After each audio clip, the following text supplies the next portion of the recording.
बिसलेरी के पानी और पौआ पिया से काम ना चली, काहे कि हमसे लड़ाई के खातिर तू अपन खून बढ़ावा और अपने ऑपरेटर का जुनून बढ़ावा। का बाबा पागल सारे हम हर दीपक बाबू हाईटेक, दीपक बाबू हाईटेक।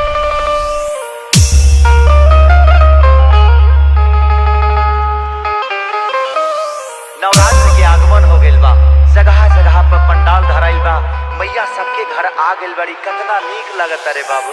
और दुर्गा पूजा समिति के द्वारा आज देवी जागरण के आयोजन रखल गइल बा। तो हम चाहतानी कि जितना लोग देवी जागरण में आइल बा सभे अपन हाथ उठा के एक बार प्यारा सा जयकारा माई दुर्गा के लगा दी। सभे प्रेम से बोली दुर्गा मैया की।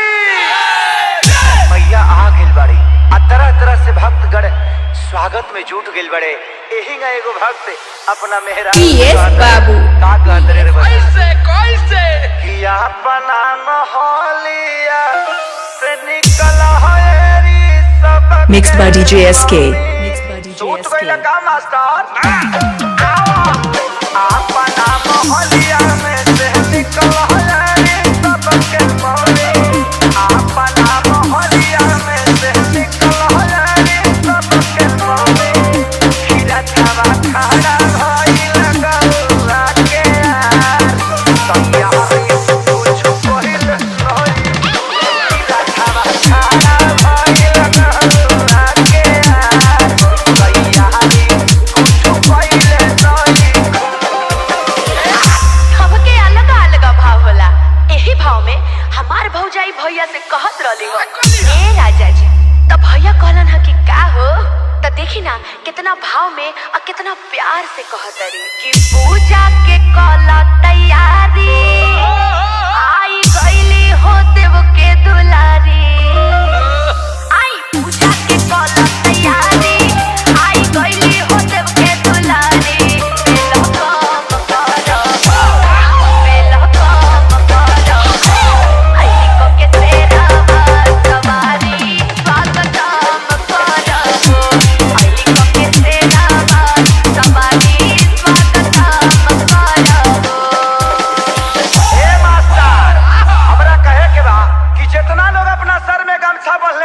सब लोग एक बार खोल के लहरा दे, अपनी बता दे कि मैया रानी कौना चीज पर झूला झूलेली, कौना चीज पर।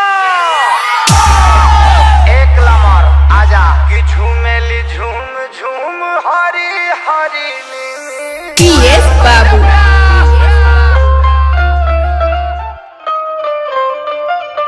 अरे जिया प्यार झूमेली झूम झूम Hari Hari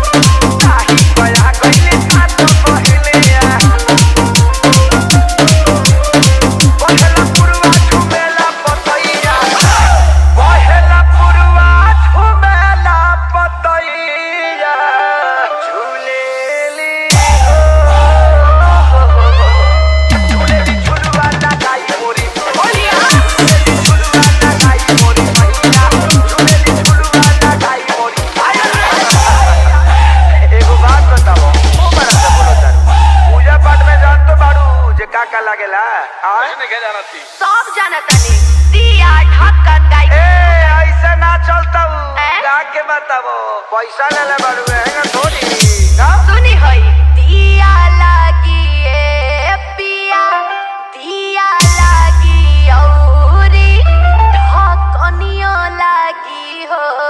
mixed by DJ SK. दिया काला सा के पनिया पा मैया जी के लौला की चननियो लागी हो। ए पिया काला सा के पनिया पा मैया जी के लौला की चननियो लागी हो। ज्ञान तो तारा ढेरे कुछ बा, पढ़ले बा। लेकिन पहले के पूजा में आजकल के पूजा में बड़ा अंतर हो गइल बा। पहले के लोग पूजा करे मंदिर जाता लो, लेकिन आजकल के लड़की मंदिर के गेट पर सैंडल पहन के कहते से हेलो दुर्गा माँ। औरी का मोबाइल ले करी सो अब मुंह चोंगा लेखा बना के कहते से कि मैं हूँ और ये मेरी माँ है और यहाँ पूजा हो रहा है। पीएस बाबू। खैर छोड़ा, हमनी के काले में देवे के बा आवा। अरे खा जा व्यास अखिल सिखे सारी कृपा महतारी बनैले हो रही हाना त जैसे अढ़ौलवा बनैलू वैसे बनैले हो रही हाना त जैसे अढ़ौलवा बनैलू वैसे बनैले हो रही हाना श्याम आकाश विवेक जी कृपा बनैले हो रही हाना जैसे अढ़ौलवा बनैलू वैसे बनैले हो रही हाना जैसे अढ़ौलवा बनैलू वैसे बनैले हो रही हाना PS Babu.